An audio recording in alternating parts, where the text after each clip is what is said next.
Okay, so I'm getting this very, look at this, the way this page is looking at this coin. It's like I'm in love with this coin. So there's love here. There's a love connection here. There's also a lot of childlike energy here as well, because the pages are, teenagers or children. Now, I can't quite see whether you're actually still with this person, this love connection. It feels a little bit, maybe a little bit backwards and forwards. It's more like lots of chances. It's like, oh, I've given them all these chances. That's kind of what it feels like. They might have even tipped you over the edge a few times. Lots and lots of chances. But you came back again. That's what I'm seeing. I'm getting this, oh, I'm surrounded by children. I'm surrounded by childishness. So I think that might be what you're feeling like. It might be that you work with children, or maybe you have children of your own. And I think, with this person, this love connection, if they were childish as well, it was kind of like, oh, well, they're adding to the burden. I'm surrounded by these kind of childish people or childlike people. And now, this person's like that as well. And it's driving me crazy. It's kind of like, I've got enough to take care of without this person as well. And I think deep down you wanted someone to take care of you. Not that you wanted someone to do everything for you. It wasn't like that. But it's kind of like you're automatically in a caring role. It's like you see yourself as a kind of a carer. You might do that as your job. You might be a nurse or some other kind of carer, doctor, I don't know, teacher. I think a lot of people look up to you. A lot of people want help from you. And I don't want this to be negative, but it feels like a lot of people expect things from you, but not that many people want to do things for you. So I actually think you might have distanced yourself from a lot of these people, actually, because I think you're a lot freer now than you used to be, without having all these people around you. But it's like, at the end of the day, when you close the door on the world, you want to spend time with someone who's with you, who helps you, and someone who helps to take your problems away, not bring them to you, and someone who takes the burden away, not bring you more burden. So I think that's how you were feeling. It was very frustrating. I'm not seeing a horrible person here, but there's definitely a lot of there's definitely some thoughtlessness, selfishness, childlike behavior, childlike thinking. That's what I'm getting. Now, I don't know if you're still with this person. It actually doesn't feel totally over. It doesn't feel totally over. It feels like something's still going on between you. I don't know what it is. It might be love, might be just some other kind of communication. It's something. So, it might just be that you're still going through these ups and downs with them or something. Now, I think you have spoken to them a lot of times about, the problems that you have. Many times, actually. Now, okay, so I'm seeing this lots and lots of little issues, and there's one main one. And so I think you're having a conversation, or you're going to have a conversation that's coming up, and you're going to kind of have to approach this in a different way. Because I think you've tried to approach something with them a lot of times and you didn't really get anywhere. So I think at this time you're kind of thinking, okay, I'm going to approach them in a different way. I'm not sure where you are with this, because I keep on... Yeah, it feels like it's in the past, but it feels like it could be now. And maybe that's because there's a backwards and forwards, so I can't quite see where you are with this. But it's a different approach. You're thinking about this different approach. So that's what I'm seeing in that. So either you've spoken to them or you're still thinking about that. I'm not sure where you are. Okay. The next card you have for your past is the Two of Swords. So, this can be about decisions, very, very difficult decisions, not knowing what to do. Again, I can't see whether you're still with this person or not. There's still some backwards and forwards in some form going on, I think. Because I'm getting this I'm right kind of thing going on as well. So it's like, both very stubborn. So I think there's this one big issue. and you're always stuck on this big issue. Because if you look at this card, you know, this woman's holding these two swords. One's right over one side, the other one's over the other side. And you're kind of split apart on this issue, like these swords. I don't want to be defeatist, but I'm really not seeing you coming together on this. And they're stubborn. They're very stubborn. But I have to say, I think you are as well. Yeah, they're not going to move on this. You know, this woman's forming a cross in front of her heart. So they're very closed off to this issue. I don't know whether you want to stay with this person or whether you want to resolve things with them or what you want to do, but whatever happens, I'm not seeing them changing their mind. I have to say that. I'm not seeing them changing their mind. So, you know, these swords look really heavy as well. This woman's holding them up.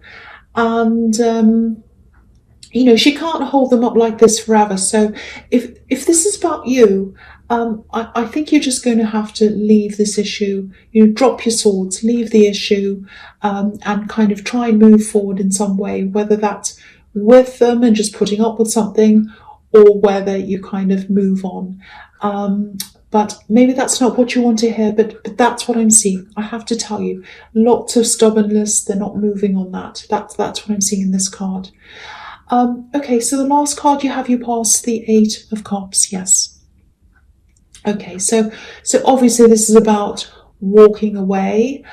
I don't know. Yeah, see, the thing is, I know this is in the past, but I'm finding myself using the present tense all the time. So it feels immediate to me. It feels like it's happening now. So again, I don't know whether you've done this, been through this, had this conversation or whatever, or whether you haven't quite done this yet. It's very mixed to me in the tenses. I don't know where it is, but yeah, what I can say is this walking away, you know, it can be about walking away from them, or it can be about walking away from the issue. But yeah, there's this kind of roundabout with this issue, and it just feels like you'd never come to a conclusion. You give up, they give up, you walk away, you come back again, then you argue about this thing, the same pattern happens again. And when I look at this card, it looks as if this man's walking away, obviously, and he's walking around this hill, and then he's turning back around and coming back around again. That's kind of how it looks to me sometimes. So I think the issue that you can't agree on, that's absolutely not changing. That's staying the same. It's quite infuriating for both of you, actually. But, you know, I think you just keep on coming back together. You know, it's like, despite this big issue that you have, you're drawn to each other. You really are. That's what I'm seeing. Very difficult to kind of fix something like that. Yeah, so the first card you have your presence, the 5 of Cups. Yeah, again, I keep on seeing this situation again. You know, you walk away, you end up feeling a bit like this poor man in this 5 of Cups. You know, you both do actually. And, you know, you want to walk away, but then you leave this bridge opened, like the bridge on this card, and you're drawn together. You're drawn together. You keep on walking back over this bridge toward this person. They do as well. You're really either going to, you know, get over this, whatever this difference is, one of you or both of you, or either of you, I should say, or, yeah. What I'm trying to say is, I know this is really difficult. I'm just getting really, this is really difficult to articulate. So you're either going to have to stay together and one of you is going to kind of give in to the other one, or you're going to have to walk away, because they're not going to change their position. You're not going to change your position either. That's what I'm seeing. But you're really, really struggling to walk away, the two of you, because you both love each other, and that's why this bridge is here, because you keep on coming back over this bridge. Okay, so I hope that makes better sense than the way I was trying to explain it before. Okay, so yeah, I'm just getting this a little bit of a warning here as well. Just be a bit careful of changing your position for this person if it's on this big issue. I know give and take is really important, but whatever this is, it's a big, important thing. It's not a small thing. It's not about forgetting to pick up your clothes or something. This is a really big issue, very big for both of you. And you both truly believe you're in the right. And it's not just I'm right for the sake of it. It's like, I know that I'm right because if I change my position on this, it's going to be the wrong thing for us. It's going to be a disaster. You both think if you do what the other one wants, it's going to be terrible for the two of you. That's what I'm seeing. It's a big thing. You're not just stubborn for the sake of it. They're not just stubborn for the sake of it. That's what I'm seeing. So I'm getting this really clear message. Don't change for the sake of a relationship. I think you'll start to feel quite resentful if you do that. But, I wish I could tell you what the answer is. It just feels like that old saying, can't live with them, can't live without them.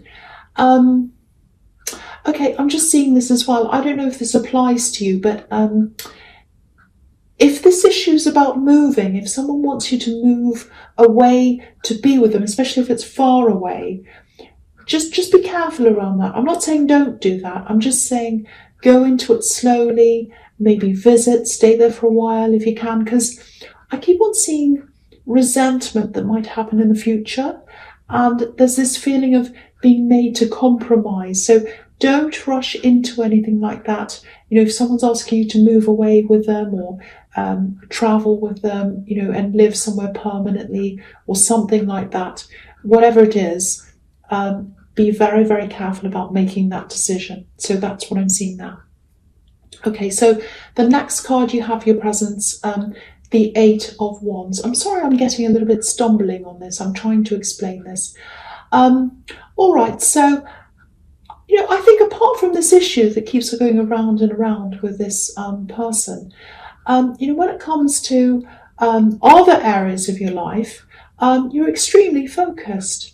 You're determined, you want to live your life in a certain way, you have goals, you're moving toward those goals. And I think I'm also seeing cutting some people out. And I think you might have cut some people out or removed yourself from those people to help you to move forward. I'm seeing an incident here, and I think this really brought this home to you, that you had to cut these people out to be able to move forward. And yeah, this is an incident that really separated the people who say they're there for you from, the people who are truly there for you. Really separated those two groups for you. There's one specific person, and it feels like it feels like they wanted to control you, but they were hiding that under behind advice or something like that. I don't think you asked for this advice. It just feels as if they pushed this on to you, and other people were there as well, around this as well. And I think when you said no to them, obviously they weren't happy with that, but and they caused all kinds of problems, and there was lots of drama. But I think now you're moving ahead with what you want to do. You know exactly where you want to go. These wands look a bit like arrows, kind of shooting in one direction. So you know where you want to go, you have a pinpoint focus of what you want to do, you've got these specific goals you're aiming for. And the other thing about this card is there are no people here. So there are no people in your way, no people bothering you. And you're quietly determined anyway, usually, to get what you want. But this really feels like a really determined cutting off here. And I think whoever this is, they know what they've done.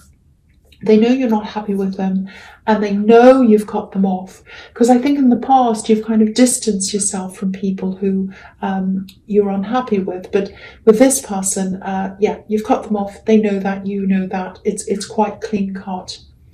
So the last card you have your presence, the Wheel of Fortune. So yeah, I think a lot of your fortunes are starting to kind of go really well for you, turn in the right direction, like this big wheel. And yeah, this is showing me that you were right. You did the right thing to cut these people off. Because it feels like you were really carrying this kind of heavy load around with you with these people. People who could tell you, who thought they could tell you what to do, and I think just dealing with these people and having to defend yourself against them, and even just having to be around them, it just felt like a big weight was on top of you. I'm really feeling this weight. It feels really, it's this heavy feeling. It feels like a heavy feeling in your stomach. And I think it's like, oh, I have to see this person again. Oh, I have to deal with this person again. I feel so heavy. And if you feel heavy, you can't move forward. If you're heavy, you can't travel. With that inside you. If you're catching a plane, they restrict the amount of weight you can carry so that the plane can fly. And yeah, I think now you can fly. Now that you don't have that weight around you, you're flying like these arrows, like these wands in the Eight of Wands.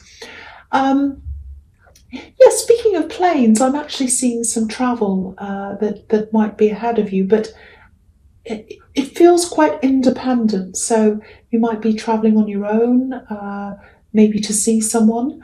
And yeah, this is funny as well. I'm seeing something else here. You're clearing things out, or clearing things out of cupboards, cleaning things out of drawers and rooms. And I think that's helping you to fly as well, to fly high, to do what you need to do. It's like this clearing away, getting away with the old, getting rid of the old energy, so that you can be lighter. So, I actually think it's kind of like preparing for next year, I think, because I think the next year that's ahead of you, 2020, it's going to be a really special year for you. And I think you're really going to show people what you can do next year. Okay, I'm just getting this as well out of nowhere. Making things, constructive things, constructing things. So you might be doing something around that. I don't know if it's a business. I don't know if it's something you're going to be working on. Constructing, building, or making. It's something like that. And you're going to have the freedom to be able to do that thing that you want to do. You didn't have that before. Now you've dropped these people. You're going to be able to do this thing. That's what I'm seeing. I hope that makes some kind of sense to you. Okay, so the first card you have your futures, the Five of Pentacles. Okay, so just looking down at this row, these three cards, they kind of go together. So I'm going to talk about them at the same time, all three of them. So, okay, so this is a really interesting sequence with these three cards. Okay, so I think this is about perception. The perception you have of someone and the perception that they have of you. I think this might have something to do with this love connection and this big issue, this big problem that you have between you, and you can't quite solve this problem. I'm getting this feeling that one of you worries a lot more about money than the other one. And one of you is probably a bit more careful with money, and maybe one of you carries more of a money burden around with you than the other one. It might even be that one of you earns significantly more than the other person, because you've got the Two of Pentacles, and that can be about a money imbalance between two people. Now, because I was seeing a bit of childishness coming from them, and maybe I shouldn't say this, but I will anyway. Virgos are usually quite well organised when it comes to money and other things in their lives as well. So I think it might actually be them that's a little bit more irresponsible with money. And it might be that the issue is actually about money, or it might just be that you're worried about the financial implications of doing something or going somewhere. They want to do something, you want to do something, they think your idea is terrible, you think theirs is terrible. I keep on seeing moving around this as well. I'm seeing that again here for some reason. It's a little bit like you're worried that you're going to end up like these poor people in the Five of Pentacles. And, you have the burden of all the juggling here, juggling the finances, like the Two of Pentacles. But they're more laid back, and just kind of hopeful, a bit kind of happy-go-lucky, if that makes sense. You know, when it comes to money, it's like, oh, I'm just laid back. I'm just kind of watching it all happen. You know, like the Seven of Pentacles, he's just standing there watching what's happening, and it's like, oh, you know, we can just sit back and watch the money grow. It's just going to grow, and we'll just sit back and watch it grow. I can see why this is frustrating if this resonates, because you can't just sit back and watch money grow. It doesn't happen like that. But when I look at the Seven of Pentacles in this reading, again, when I'm looking at this, it's just making me think of, you know, that saying, money doesn't grow on trees. Maybe that's what they think. But so yeah, there's a big difference between the two of you, and the way you see money, and I think you also have other people depending on you as well. I've seen dependence in the Page of Pentacles, so that kind of makes you a lot more responsible as well, if that resonates with you. So yeah, I think if this is you, I'd really love to be able to advise you on what to do about this, but it's very difficult. You've got the practicalities on one side, with money, and emotions, you know, how you feel about them on the other side. And you do have a lot of feelings for them. They do you too, because you keep on coming back together. You know, in the middle of all this, you've got these two very, very different attitudes toward money, and you've got this big issue in between you as well that you won't budge on, and they won't budge on. So the only thing I can think of, for now at least, is keep your finances separate if you can. And again, if this is about going away or moving to somewhere far away with them, I keep on seeing that for some reason. Definitely test things out first. Don't commit to anything that's, you know, going to make you feel resentful, or, you know, anything that's going to send you back into that cycle of going around and around again. Okay, so I know this is really specific as well, and I wish there was a cleaner ending, but this is what I'm seeing.